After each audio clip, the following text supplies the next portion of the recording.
Hi, I'm Billy Mitchell with FedScoop TV. Today I'm here with James Brown, Executive Director of the STEM Education Coalition. How are you, James? Good morning, Billy. A pleasure to be here. Thanks. No problem, man. I wanted to ask you a couple questions today about the importance of STEM education, especially within the federal workforce. I know you do a lot of work with the STEM Education Coalition, obviously, with STEM education, and I wanted to see, first off, how important to your agency's recruiting efforts is someone having a STEM educational background or STEM educational career experience? Well, our organization is an alliance of more than 500 business, education, and professional organizations. And while we don't recruit people directly, we do support policies to enable companies, employers, and educational institutions to do a better job of either educating those workers or recruiting them. And I think one of the big challenges we see is if you ask employers whether the education system is producing graduates that they can employ right away, you get a lot of maybes and no's and I'm not sure's.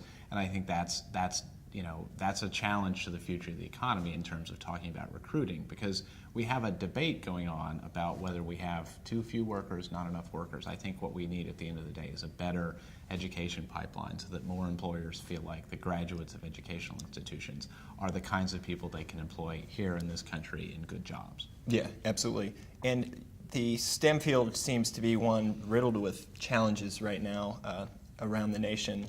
I was wondering what you see as the biggest challenges and how they're impacting that potential future workforce. Well, you're right that there's a range of challenges, and at its core, it's about aligning education to the needs of the future economy. That's always what education's been about, whether you're in ancient history or you're in the early colonial America or today. It's always what education is about, preparing people for the world they're in. I think if I were going to put my finger on one huge challenge, it's about making sure we have the best possible teachers in the classroom.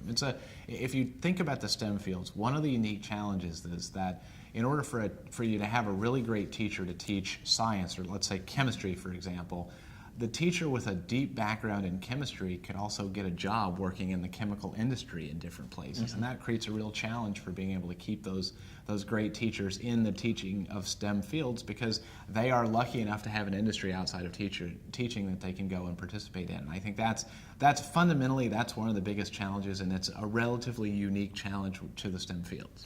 Yeah, absolutely. And then on the other side, there's the obvious issue that it's hard sometimes getting kids interested in the STEM field. Do you have any suggestions on how we could encourage more young people to pursue STEM?